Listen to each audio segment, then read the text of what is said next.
kali ini kita akan belajar tentang program linear. Ini merupakan materi dari kelas 11.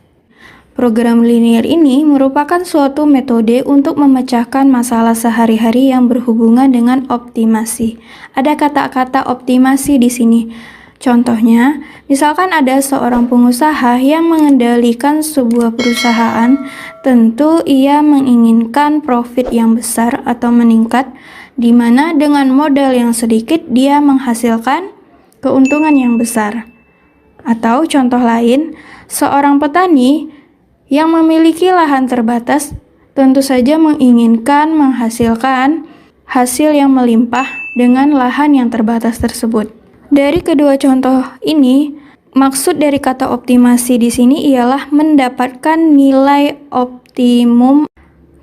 Karena pelajaran kita tentang program linear, adapun pembahasan dari program linear ini terdiri atas yang pertama adalah sistem pertidaksamaan linear dua variabel, yang kedua adalah model matematika, dan yang ketiga adalah nilai optimum fungsi objektif.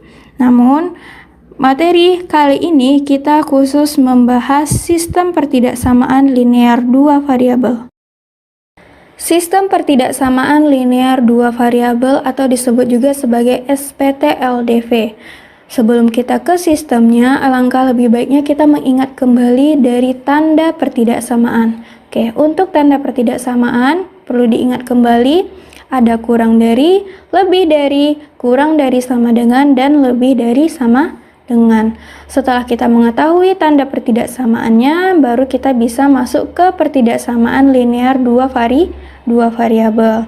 Nah, di sini misalkan ada beberapa persamaan, coba kita cek yang mana merupakan pertidaksamaan linear dua variabel.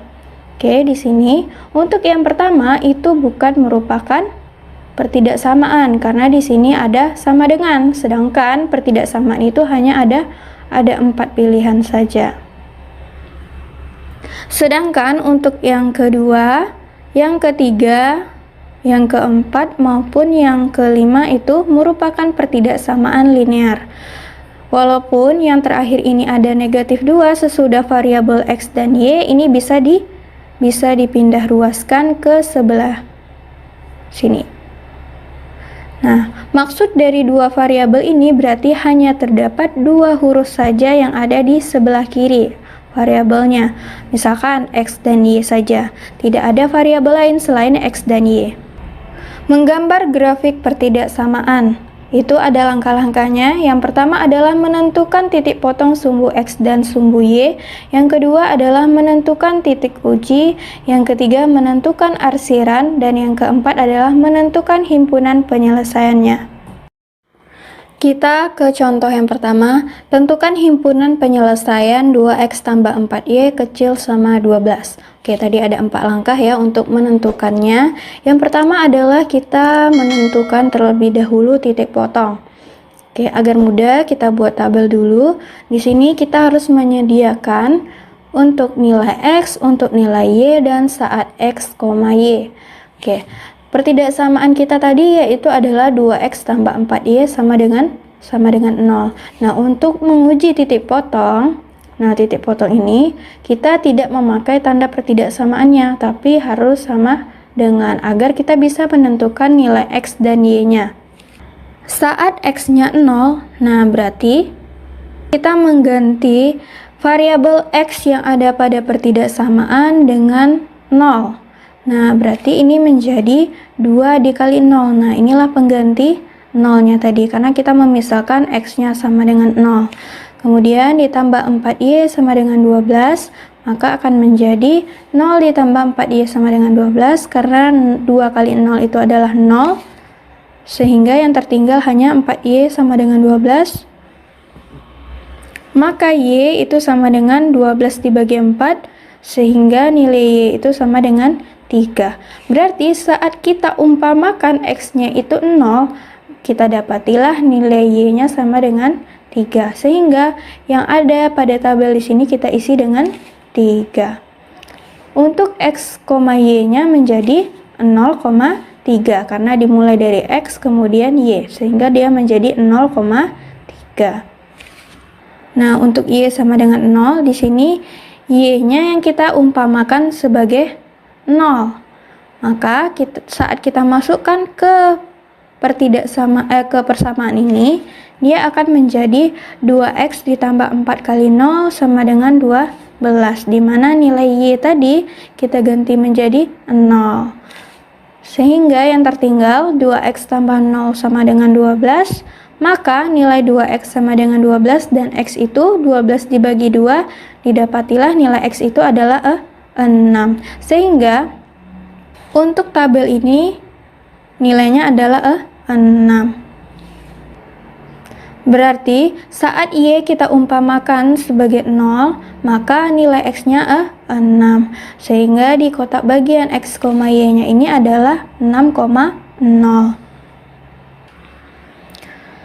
Langkah selanjutnya adalah membuat koordinat kartesius. Nah, ini masih ingat ya koordinat kartesius. Kemudian kita masukkan nilai 0,3 ini dan 6,0 ini ke dalam koordinat kartesius ini. Nah, yang pertama itu adalah 0,3. Berarti saat x-nya 0, kalau x-nya 0 berarti tepat di sini, y-nya adalah 3. Mana yang y? Nah, ini ya. Berarti ini adalah 0,3. Kemudian saat 6,0 berarti x-nya yang 6, y-nya yang 0. Y-nya yang 0, x-nya yang 6, berarti 6-nya di sini. Oke, ini merupakan 6,0. Sehingga jika kedua titik ini kita satukan, terdapatlah suatu garis. Nah, garis ini merupakan pertidaksamaan dari 2x tambah 4y kecil sama 12. Perlu diperhatikan di sini jika tanda pertidaksamaannya mengandung sama dengan, nah seperti ini ya, kan ada kecil sama dengan. Berarti garis penghubung antara dua titik ini tidak putus-putus atau langsung saja lurus seperti ini ya. Tapi kalau misalkan di sini kecil saja atau besar saja, nanti garis penghubung antar dua titik ini harus putus-putus bentuknya. Oke. Selanjutnya adalah menentukan titik uji. Oke, di sini pertidaksamaan kita tadi adalah 2x tambah 4y kecil sama 12. Jadi di sini kita ambil tanda pertidaksamaannya, jangan diubah menjadi sama dengan. Mengubah sama dengan itu saat untuk menentukan titik potong saja. Di sini untuk menguji titiknya itu sebenarnya terserah ya saat x dan y-nya itu berapa, tetapi agar lebih mudah kita mengujinya saat x-nya 0 maupun y-nya 0. Nah, misalkan x, y-nya sama-sama 0, sehingga pertidaksamaan ini kita ganti x maupun y-nya menjadi 0. Nah, di sini ya, berarti x-nya jadi 0 dan y-nya juga menjadi 0. Berarti 0 itu kecil sama 12. Selanjutnya, menentukan arsiran. Oke, menentukan arsiran ini bergantung pada titik uji. Nah, titik uji kita tadi kan di 0,0, berarti di pusat ini ya. Apakah 0 itu memang lebih kecil sama dengan 12? Nah, benar ya, berarti pernyataan ini benar.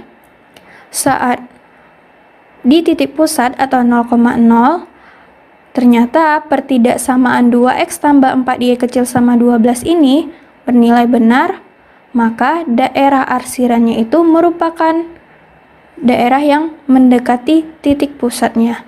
Nah, sekarang yang titik pusat itu dari garis pertidaksamaan itu adalah yang ini. Berarti arsirannya merupakan daerah yang ada di sini. Karena di sini 0 itu memang kecil dari 12, berarti hasil arsirannya itu mendekati titik pusat. Makanya arsirannya ke bawah. Tapi jika di sini pernyataannya nanti salah, berarti dia menjauhi titik pusat, berarti dia ke atas. Makanya di sini arsirannya mendekati titik pusat atau ke bawah semuanya arahnya. Dan untuk menentukan himpunan penyelesaiannya itu adalah yang merupakan daerah arsiran. Berarti himpunan penyelesaiannya adalah daerah yang terkena arsiran ya. Nah, arsiran ini sebenarnya sampai ke bawah ya, atau di bawah dari garis yang ada di sini. Contoh yang kedua, tentukan himpunan penyelesaian X tambah 3Y besar 6. Oke, kita tentukan dulu titik potongnya, sama kita buat dulu tabel agar kita mudah menentukan nilai X, Y-nya. Karena pertidaksamaan kita itu adalah X tambah 3Y sama dengan 6, kita ujikan dulu saat X-nya itu 0, maka kita ganti nilai X-nya menjadi 0, sehingga persamaannya menjadi 3Y sama dengan 6, Y-nya 6 bagi 3, sehingga Y-nya adalah 2. Berarti saat X-nya 0, nilai Y-nya menjadi 2. Maka di sini nilainya adalah 2. Dan X, Y-nya menjadi 0,2. Selanjutnya saat Y-nya yang 0, maka kita ganti Y yang ada di sini menjadi 0. Sehingga X tambah 0 sama dengan 6, maka X-nya adalah 6. Sehingga saat Y-nya 0, X-nya adalah 6. Kita isi di tabel ini menjadi 6. Dan X, Y-nya adalah 6,0. Langkah selanjutnya kita masukkan ke koordinat kartesius. Tentukan titiknya masing-masing. Yang pertama itu adalah saat 0,2 dan 6,0. Untuk 0,2 berarti berada di sini, di mana X-nya 0, Y-nya yang 2. Makanya dia disumbu Y 2-nya. Ini untuk 0,2. Selanjutnya 6,0. Nilai X-nya adalah 6 dan nilai Y-nya adalah 0. Di sini kan sumbu X. Makanya di sini titik 6-nya. Maka titik ini merupakan 6,0, sehingga kita gabungkan kedua titik ini agar kita bisa menentukan daerah arsiran nanti apakah dia ke atas atau ke bawah. Nah, karena di sini tidak terdapat tanda sama dengan pada pertidaksamaannya, maka garis penghubungnya nanti itu harus putus-putus. Sedangkan kalau yang tadi terdapat tanda sama dengan di pertidaksamaannya, makanya dia garis lurus seperti biasa saja. Inilah merupakan garis pertidaksamaan X tambah 3Y besar sama 6. Selanjutnya, menentukan titik uji. Kita buat dulu pertidaksamaannya sama agar lebih mudah kita uji saat X dan Y-nya sama-sama 0, sehingga ganti nilai X yang ada pada soal maupun di Y pada soal itu menjadi 0, sehingga 0 lebih besar dari 6. Oke, untuk menentukan arsiran kita lihat ke titik uji. Pernyataannya 0 itu lebih besar dari 6. Apakah pernyataan itu benar? Oke, 0 itu lebih kecil dari 6, bukan lebih besar. Berarti pernyataan yang ada di sini salah. Berarti saat di titik pusat ini bukan merupakan penyelesaian dari pertidaksamaan ini, karena saat kita ujikan 0,0 ke pertidaksamaan yang ada atau pertidaksamaan pada soal, itu nilainya salah, sehingga daerah yang terdapat di dekat 0,0 ini atau di titik pusat itu bukan merupakan daerah arsiran. Ingat ya, bukan. Berarti penyelesaiannya itu bukan mendekati titik pusat ini, tetapi menjauhinya. Maka area arsirannya itu berada di atas keseluruhannya. Oke, untuk himpunan penyelesaiannya sama ya, itu merupakan daerah arsiran. Maka himpunan penyelesaiannya yang ini, yang ada arsirannya. Sebenarnya ini arsirannya semuanya ke atas ya. Sekian pembelajaran kita pada hari ini.